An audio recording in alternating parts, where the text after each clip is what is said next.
Hello and welcome to the world as we see it. Welcome back if you have visited us before, and welcome to you especially if this is your first visit to our transmission. We are very, very pleased to have you.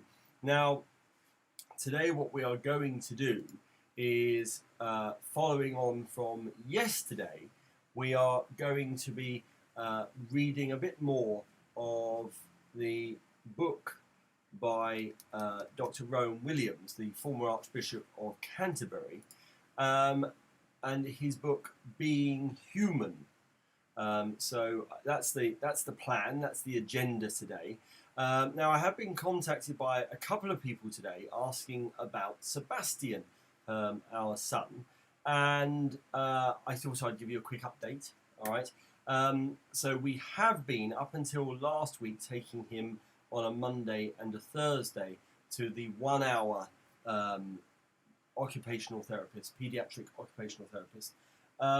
And then they spoke to us on Thursday, Friday last week, and said that there is an option for him to have some 5 hour intensive work specifically related to life skills, and that would include things like putting on your socks and taking off his socks, and taking a t-shirt off and putting a t-shirt on, or drinking out of a cup, or eating food, or brushing teeth. All of these sorts of things which he's going to have to learn to do in school anyway. Now he starts school in the middle of December at the moment. That's what we're being told. Of course, that could all change. We hope it doesn't, but it might. And so we really do need to get him prepared for school, because I'm quite keen that it's not a very big shock to his system. I don't want him thrown in the deep end, right? So to that end, what we've decided to do is to this week cancel the 1 hour. He was meant to do the 5 hours on Monday, then that was full, and so they've suggested that we do it tomorrow.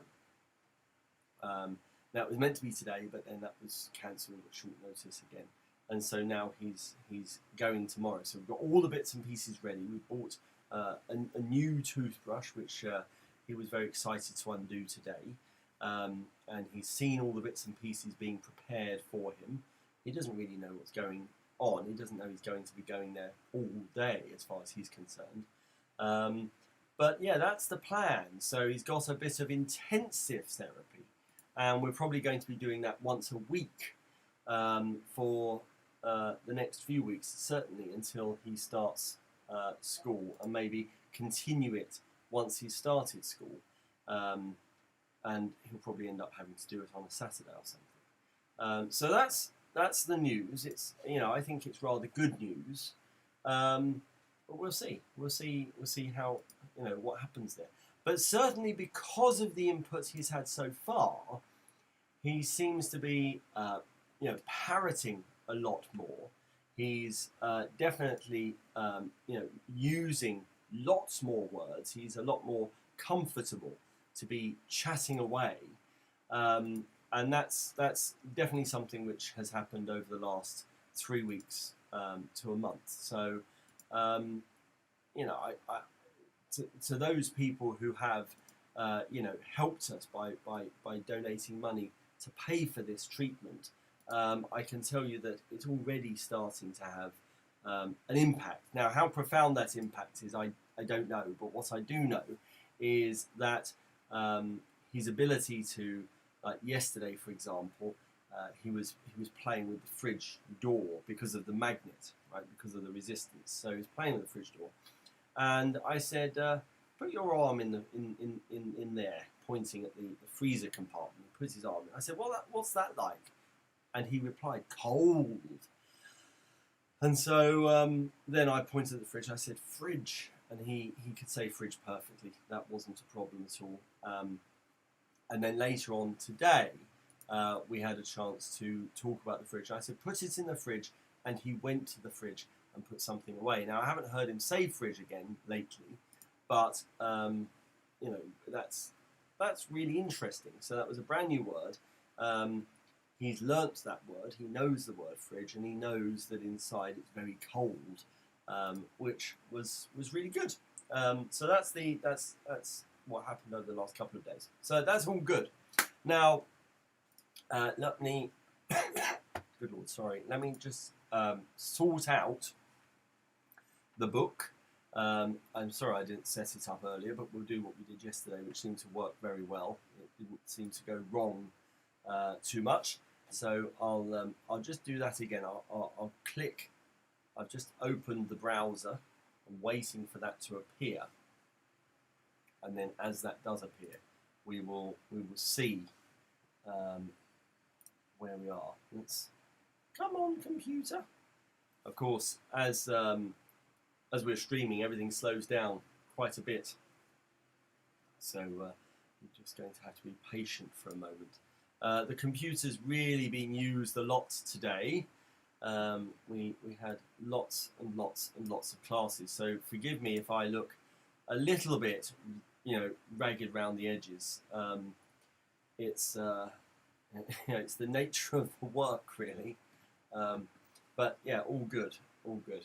I was very happy today. We've done lots and lots of work.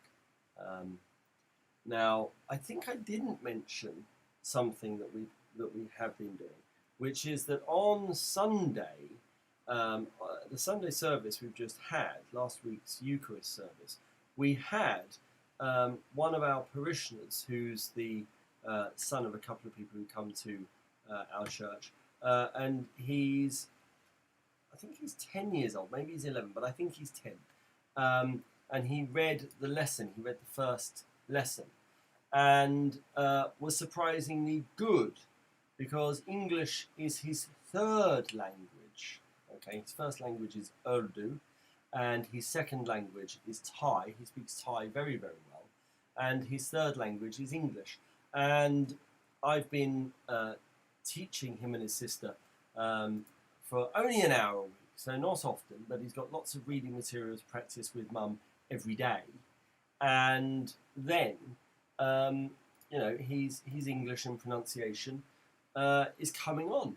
And I was really proud, actually, of his name's Ellie. Ellie on Sunday, he seemed to do a really good job. So it would be great if you are able to see last Sunday's service, not just to see the homily, but specifically this time.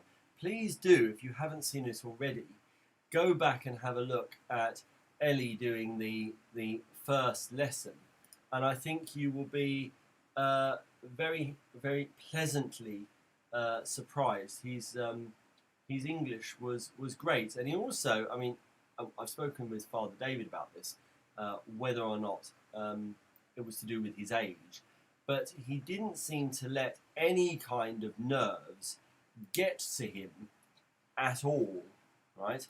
And I thought it was very, very good. Yeah, really, very, very happy to see him achieve that, really. And what we will be doing, having spoken to Father David again yesterday about it, we will be working towards his confirmation, most probably in the late spring or early summer next year. So that was really good. It was a privilege to be involved in and with. So we've seen the fruit of the labour, if you like. He was able to do the reading in the service. Now, I'm a couple of clicks away from finding the book which we are chatting about today, reading and talking about. And again, I looked at the Church of England Facebook page today. I'm going to have another look. But I looked earlier on, which is the normal time I can find, the prayer for the day, and it wasn't there. So I'm a little bit, out of sorts because of that. I expected it to be there yesterday, and it wasn't there. And I think today it's not there either. So that's a little bit annoying, really. Let me see if I can find this book. Come on, come on. Right, this is Coming Home, and maybe it's the next page. Is it the next page? Being Human. Okay, so we've got right. Okay, so yeah, Rowan, and we're looking. Consciousness is located at to the end of consciousness is a shared language. Okay, so let's have a look. Consciousness is a shared language, and we'll see whether we can find that. We're just logging into the hub, it's called. So we're logging into the hub, and we'll be there in a moment, in a jiffy, and then I can share my screen, and all will be right in the world. Let's have a look. So yeah, what is consciousness? I think yesterday we were reading Being Human, weren't we? But we can start with what is consciousness, and yeah, I think we got up to is the mind a machine, didn't we? That's where we were. Is the mind a machine? Now, okay, let's see whether this works. And we know what's most likely to happen, don't we? What's most likely to happen is, in all likelihood, it's not going to work, which is really frustrating. I can't tell you how frustrating it is that it doesn't ever seem to work first time, and I don't know why. Anyway, we will make it work. It's going to work. We have to think positively, I think. So come on, computer, and let's change that from that to, as I say, it's always a bit slow, this bit. Let's see if we can do that. And how people set this up beforehand, I've got no idea, because whenever I've tried, it doesn't seem to want to, which is dreadfully annoying. I'd rather be really slick and professional. I wonder whether some people have, you know, like I don't know what you call them, moderators who do it for them. I think maybe that's the way other folk do this. Let's see if that works, and if that does work, that will be very, very good news. Is that going to work? Yes, it is going to work. I don't know why anyone doubted it. Was anyone out there doubting it was going to work? Maybe only just a little bit, right? Anyway, look, it does work. I've proved it works. And now what we can do is get on with the reading of Is the Mind a Machine? Let me begin with two negative points about recent discussions of consciousness in some of the literature. There is a consensus in many quarters, philosophical and scientific, that one thing we can confidently say about consciousness or the mind is that it is a kind of machine. A recent book on the problem of consciousness by Stanislas de Haen concludes by saying, there is really no problem in describing human beings as machines with free will. I'll give some reasons for thinking there are problems in a moment, but let me dwell for now on why this metaphor of the machine is interesting. Consciousness is mechanical. The brain is a kind of machine. The brain is a kind of computer. Oops, what have I done? Let's do that. It didn't really help us at all, did it? So it says the brain is a kind of computer.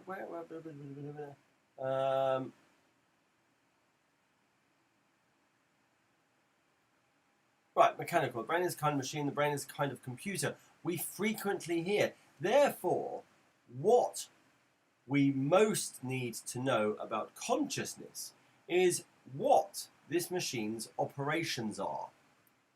The other frequent consensus perspective that is offered by philosophers and scientists follows from this.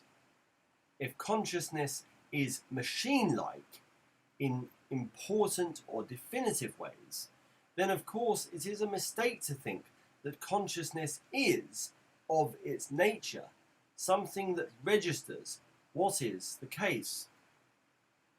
At its most extreme, this leads some writers to say that the idea of consciousness is itself a mistake. Others have said, less radically, that there are no thoughts that are thoughts of anything. A thought is an operation within the machine's workings. To start off, I want to try and clear away the confusion that seems to me inherent in both of those ways of thinking about the question, beginning with the metaphor of the machine.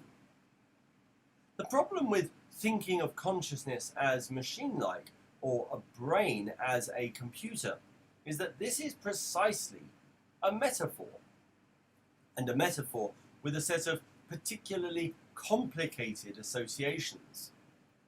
A machine exits in order to solve problems that are extraneous to itself. We design mechanical processes in order to produce specific functions.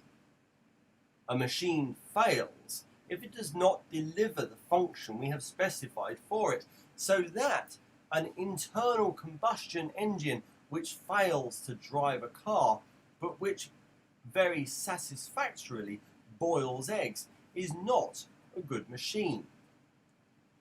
But in what sense can we say that consciousness in general, or the brain in particular, is a machine in that sense? It is something that exists in order to solve problems extraneous to itself. Prima facie, the answer has to be no. At the very least, at the most reductive, the brain is an organism. And an organism is not exactly a machine. Organisms solve their own problems in evolutionary history. Organisms develop in order to deal with their own crises of adjusting to the environment. They are not there in order to solve problems outside themselves, but modify what they are as well as what they do, so as to maintain successful interaction with a diverse set of conditions. Wow. I mean, we've got to the end of a section there, and I really enjoy reading these words. They're easy to read. The ideas are huge, aren't they? The ideas, the things, the notions he's considering are really big and interesting ideas, and he's drawing on lots and lots of different things. This is a theology book, but it's not theology, right? Or maybe it is. Maybe because it's written by Dr. Rowan Williams and it's about being human. Maybe that is theology. Or maybe in 100 years' time there'll still be theology students still reading this stuff. Who knows?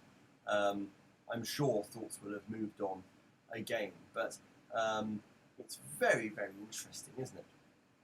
As soon as the language of the machine comes into play, we have a major conceptual or definitional problem. And as soon as such language occurs in this discussion, it needs at once to be flagged with all kinds of warning signs. It is also interesting and I'll come back to this a bit later, that the machine model tends to assume the fundamental form of causality in the world is mechanical. The most important, the most basic cause of relations is mechanical, entirely matters of input and output, not even exactly of stimulus and response.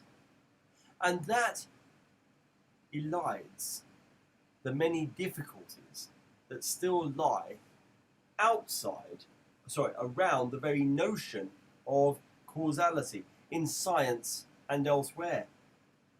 It carries with it a set of assumptions too about materiality, which once again I'll return to later. And it rather ignores the extremely complicated questions of how information and the exchange of information, both in natural and constructed systems, works causally. It ignores the issue of the emergent properties of more and more complex systems. And it ignores the perspective offered by what is usually referred to as holism. That something may be more than the sum of its parts, and have properties as a whole which do not correspond to the properties of any of its component parts. I love this. I think that's really fascinating. Of course, we can break down the human body into its chemical structures, and you could ask the cleverest minds in the world, okay, there are the ingredients of the human body, the average human body. Can you make another one using those separate ingredients? No, they can't. They can get, an egg.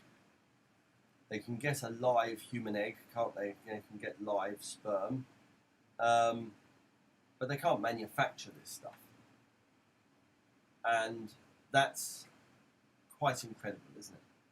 That for all of our scientific brilliance, for all of the medical breakthroughs which have happened, Dr. Rowan Williams is quite right. Certainly our consciousness is far greater than the sum of our parts. Wonderful. Is the mind a mistake? The machine model is one that we ought immediately to question. And of course, if we do so, question it, there is less incentive to think about the language of consciousness might be a mistake, or that we might have to conclude that thoughts are thoughts about nothing in particular. But as soon as we've articulated this question in terms of a possible mistake, we see that there are intrinsic problems with it. Being mistaken is something that happens to or in consciousness. Internal combustion engines don't make mistakes. Machines do not make mistakes, they malfunction. But the notion of a mistake is that of a perception, a categorization of the world being a bad fit with what is the case. This is something we associate with consciousness itself. If you're at all interested in how to represent propositions logically, it's not possible to represent coherently the idea that consciousness is a mistake. If you define consciousness as we are bound to, as precisely the sort of thing that makes mistakes, there's an infinite logical regress. The same applies to thoughts of nothing. If I say my thoughts are thoughts about nothing, of course I am articulating a thought which is about thoughts. And again, I cannot get out of that particular loop. Even within our thinking about thinking, we can make a distinction between thinking of different sorts of nothing. Bear with me. I can say I am thinking of a square circle, but I am there quite literally thinking of no thing. There is nothing that can conceivably correspond to that. There is no coherent logical way of representing that thought. I could say I'm thinking of a unicorn. I can think of a picture of a creature that doesn't exist. I'm thinking about nothing that is instantiated in the world, but something that has a symbolic or legendary identity. Or I could think about things that are really there. I could think not about unicorns, but about zebras.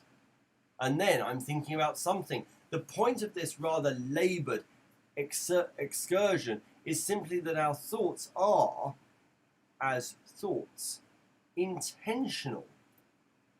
The concept of a thought is the concept of something that is about something. Once again, we are back to the question of definition.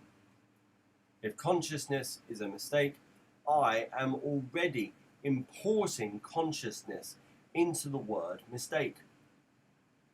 If thought is of nothing but itself, I am exporting from thought the assumption we always make about our thinking, that it is about something, even if it is sometimes about something that has no actual instances. And it's true, isn't it? I do love these kinds of books. How often have we all sat there thinking about nothing? What a phrase. How often have we been there staring out of the window, maybe as a car travels along, and our head lolling by the back window as we look out at the side of the motorway whizzing past us at speed? And were we really thinking about anything? I'm sure there were times when I was thinking about nothing. Nothing at all. There was zero thinking going on. But it's an interesting idea, isn't it? As soon as we start thinking about nothing, then we are thinking about thinking. Excellent.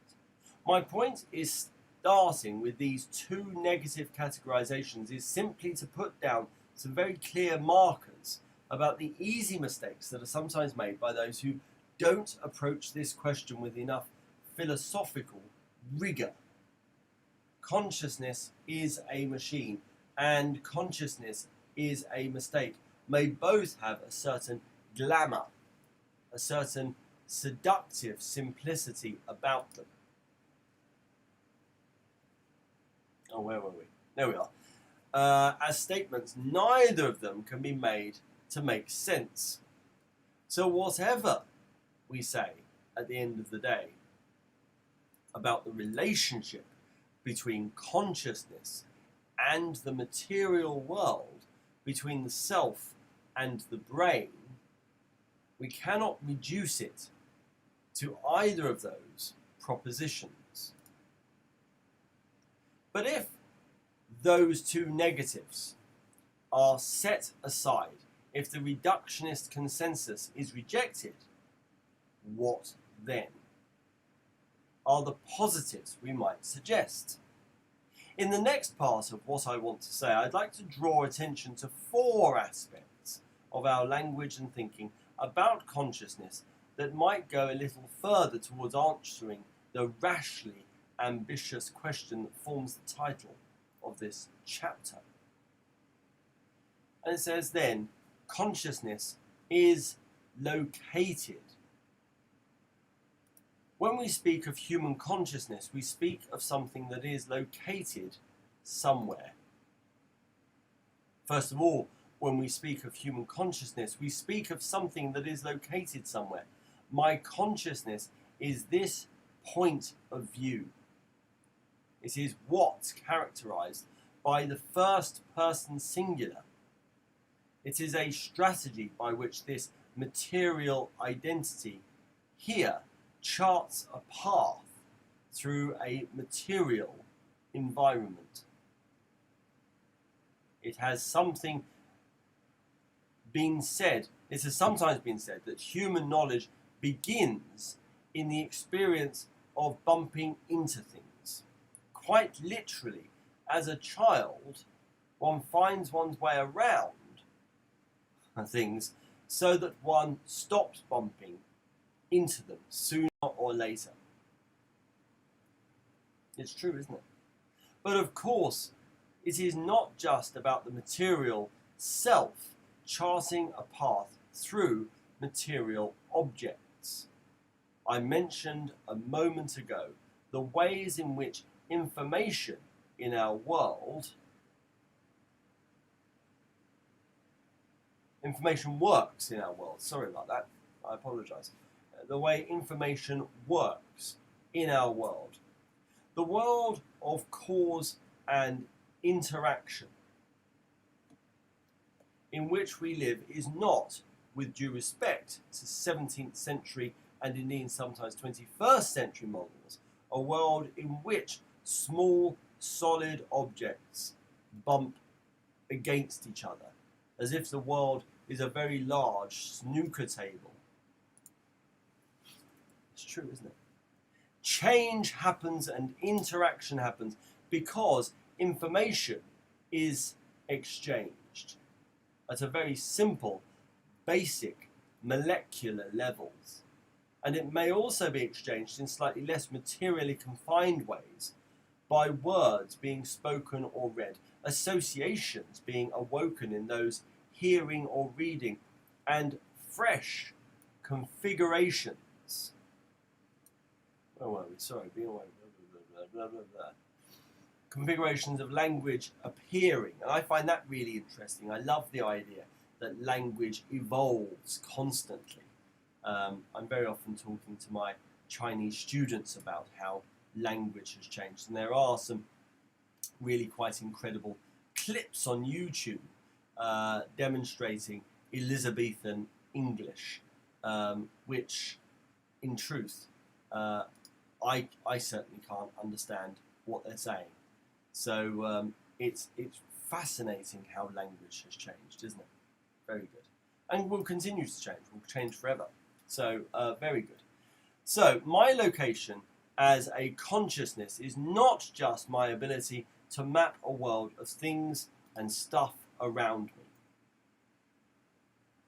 It's also my capacity to map a world of things and stuff. To map a world of communication. To place myself within a network of interchanging information from the molecular level to the level of speech and the concept.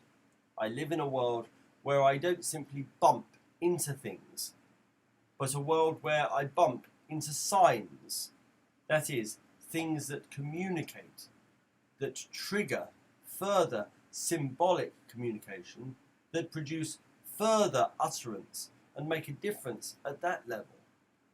Consciousness is located within the material world and within the world of language, about which more later. To try and think through what we mean habitually and non-technically by consciousness without registering that fundamental reality of a location, what one's philosopher calls a 0 point of orientation, is to misunderstand the nature of the question. But if consciousness is located, localized to this point of orientation, it's a matter of charting lines of relation with other material agents, realities, processes, and symbolic processes. And then the notion of relatedness becomes equally key to the idea of consciousness. So the second positive point I want to make about consciousness has to do with relationality, the way in which having a point of view here, my 0 point of orientation, takes for granted that there are other points of orientation. To be immediately aware of being here is also to be aware of others being there. Gosh, I mean, there's so much going on in these paragraphs, aren't there? I mean, there's these chunks of text, and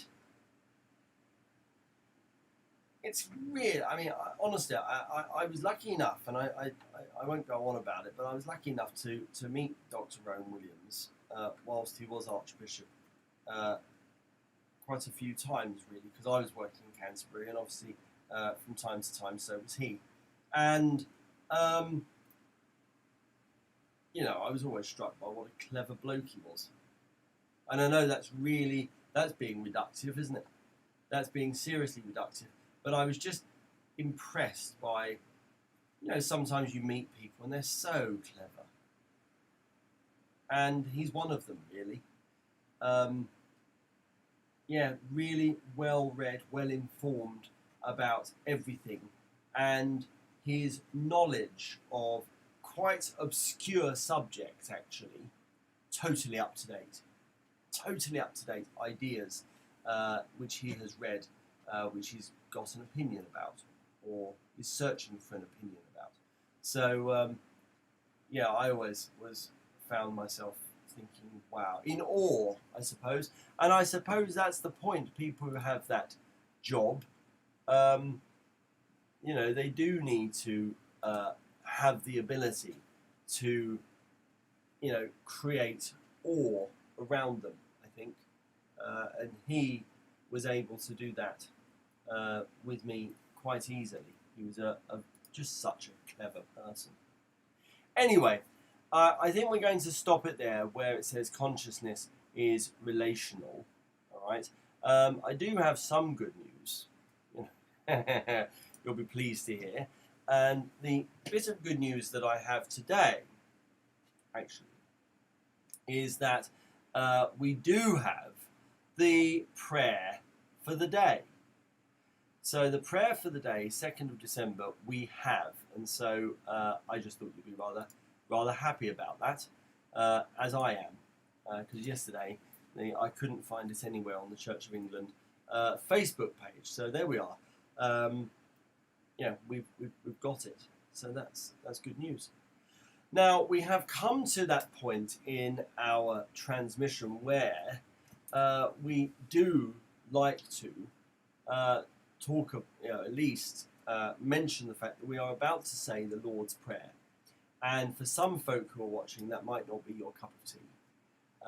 And if it's not, I'm eternally living in hope that some of the people who watch us are, maybe non-believers, maybe, agnostic or even atheists.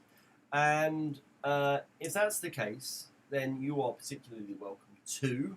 And you might not want to say the Lord's Prayer. Nevertheless, I would urge you to be mindful during the time that we are saying it, because it's a great opportunity to pause for thought, to just think about, what's happened in the day, to put your phone down, to, not be focused on those things that dominate our day, to not be rushed. You don't have to continue rushing around. Just for a moment, just pause. And then, you might find some benefit there. Now, do I think that you will, in the few minutes where we say our prayers for what is for us the evening, do I think you will necessarily find God? Well, I hope so. But I don't necessarily think that will happen. In any event, I hope that you might just have benefit from standing or pausing with us. Okay? So, for the rest of us, I would urge you to pray with confidence to the Father, as our Saviour has taught us. Our Father, who art in heaven, hallowed be thy name. Thy kingdom come, thy will be done, on earth as it is in heaven. Give us this day our daily bread, and forgive us our trespasses, as we forgive those who trespass against us. And lead us not,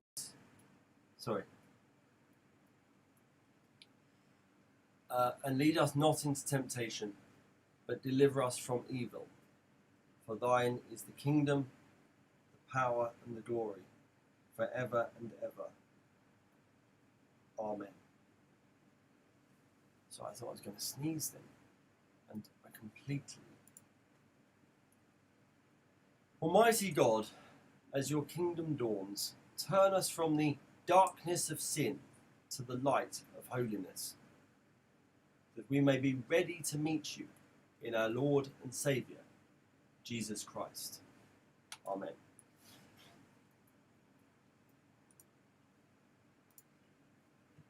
So I don't know what happened in the middle there. I thought I was going to sneeze, and it threw me with my panic that in the middle of a prayer I was about to sneeze, that I then lost my place completely, which is ridiculous, and I allowed my own mindfulness to be disturbed by the prospect of sneezing. In any event, I hope you can forgive me. Now look, thank you so much for joining us today. I do hope you'll come back. We're here normally around, for us, 11:45. It's now 11:30 in the evening with us on the 2nd of December. And look, we've had a very positive, hard work, but a very positive few days. And I'm looking forward, actually, strangely, I'm looking forward to the Eucharist on Sunday, where as part of our service, so just after the main Eucharist prayer, we will be having a short memorial for an old friend of mine who passed away, Maurice Cass, and I'm quite looking forward to that, really. I think that's going to be really good, and I hope we can do Maurice justice, really. And do something that he would be very happy with. Anyway, look, I'm going to have to say, with prayers and best wishes, bye-bye for now. Bye-bye.